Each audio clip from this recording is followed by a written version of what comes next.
mynews.studio. Picture this: sunlight glinting off solar panels suspended above California's canals.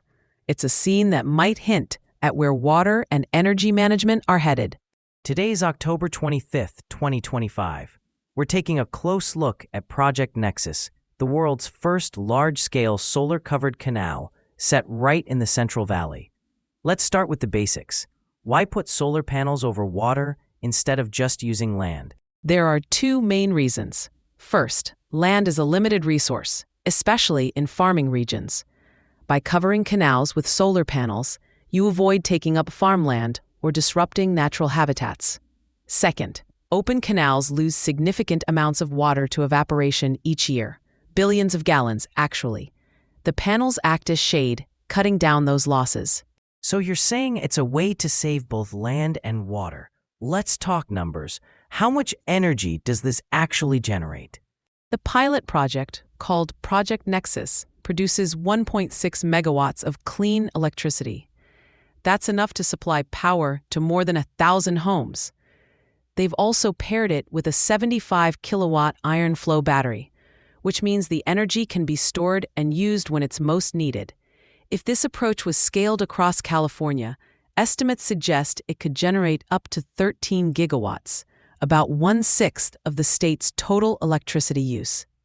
And what about the water side? Do we have any concrete numbers yet? Early results are encouraging, but we still need a full year of data.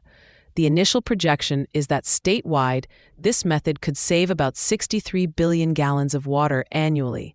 That amount could irrigate tens of thousands of acres or supply millions of people with water.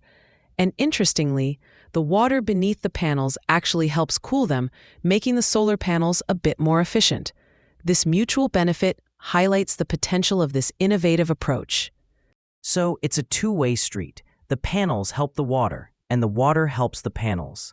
Are there any other effects? Maybe things the engineers didn't expect? There is one.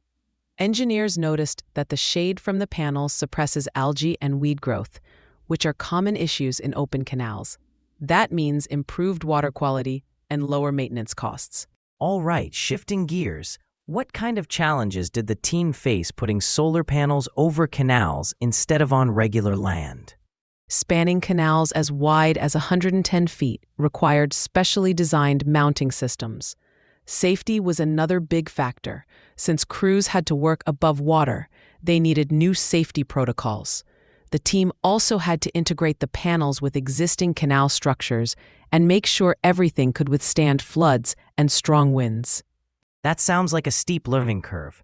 For other regions thinking about this, is California's approach something they could use, or are there barriers? It varies. Other regions would need to address canal ownership, go through permitting, and partner up between water managers and energy providers. Legal and infrastructure differences matter, especially country by country, but the main principle, using solar to save water without using farmland, could work anywhere that faces both drought and high energy demand.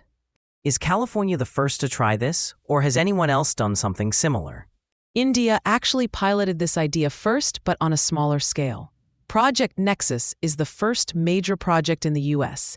Since it launched, there's been interest from states like Arizona and Oregon, and even internationally, in places like the Middle East and Africa. All of them are watching California's results to see if it's something they can adapt. Let's talk costs. Is building solar over water more expensive than a standard ground-based solar farm? Initial construction costs are higher because of the engineering involved, but you save on land and maintenance, and the water savings add their own value, especially in drought-prone areas. When you consider both electricity and water benefits, these projects can be just as cost-effective, or even better, than traditional solar farms. What's next for Project Nexus? Researchers at UC Merced are gathering data on everything from energy output to water savings and ecosystem changes. The pilot is set to run for at least a year before drawing any firm conclusions, but so far, the numbers are matching up with initial predictions. Are there any early takeaways for future projects? Things that stand out already? A few. Design flexibility is important because canal widths and local conditions vary widely. Safety protocols for working above water are essential, and it helps to start small, learn from the early stages, and scale up gradually. Why do you think this story matters beyond California? Because it demonstrates that infrastructure can be reimagined to tackle several challenges at once.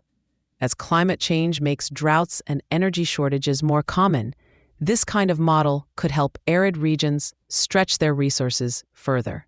So, what's happening in California could become a guide for other water-scarce, sun-rich areas. Right. It's a real-world test of how to integrate energy and water management without sacrificing farmland or food production.